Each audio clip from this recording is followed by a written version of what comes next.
जाएगी माफी।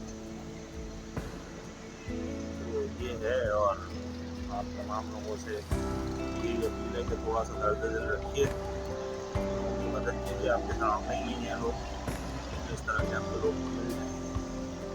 शुक्रिया। अस्सलाम वालेकुम। Don't forget to like, share, and subscribe to the channel for more amazing content and updates.